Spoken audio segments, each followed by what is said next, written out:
Hongereni sana wananchi wote wa Liwale kwa heshima ambayo umempa Rais Samia Suluhu Hassan kwa kura za kishindo, lakini pia kwa heshima ambayo mlinipatia mimi kwa kura za kishindo na madiwani. Kwa kweli tunamshukuru Mungu kwa kuwajalia kuwa na maono hayo, lakini tunawashukuru sana kwa kuona ukweli na kuchagua kilicho chema. Ndugu zangu, siwezi kuacha kumshukuru Mheshimiwa Rais ambaye kuanzia kwenye uteuzi wa ugombea na hadi sasa kuniteua mimi kuwa naibu waziri wa Wizara ya Fedha. Ni heshima kubwa sana kwangu mimi binafsi, lakini heshima kubwa sana kwa Chama cha Mapinduzi Liwale, lakini heshima kubwa sana kwa wananchi wa Liwale ambao kiu yao, kwa kweli kiu yao imezimwa sawasawa. Na mimi ni ahidi kwa moyo wa dhati kabisa, sitamwangusha Mheshimiwa Rais kwa kazi hii muhimu ambayo amenipatia, lakini sitawaangusha wapiga kura wa Liwale na wananchi kwa ujumla.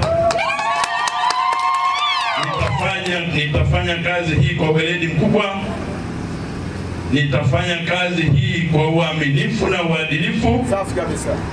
Kitu ambacho kitafanya watakao kuja nyuma yangu wapate sifa ya kuteulia kama nilivyoteuliwa mimi kwenye ngazi zote. Yale tuliyoyanadi kwa kupitia ilani ya Chama cha Mapinduzi nitayasimamia yatekelezwe kwenye wilaya yetu hii.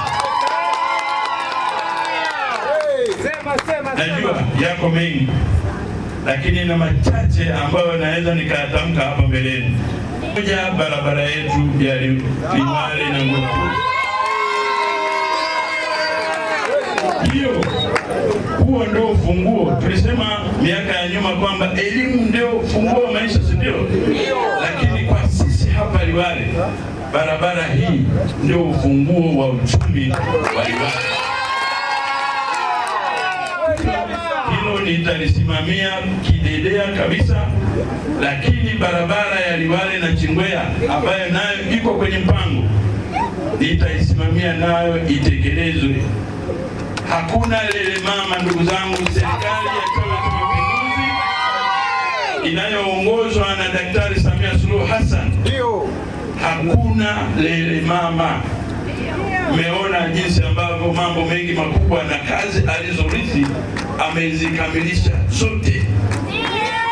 Hata wale ambao walikuwa wanasema yasiyofaa, sasa hivi wanadiriki kusema hakuna kama Mama Samia. Sisi wasaidizi wake tutaendelea na hali hiyo, lakini tutaendelea kuwasikiliza wananchi ili tuweze kufika tunapopatamani sisi kama Liwale, lakini kama nchi.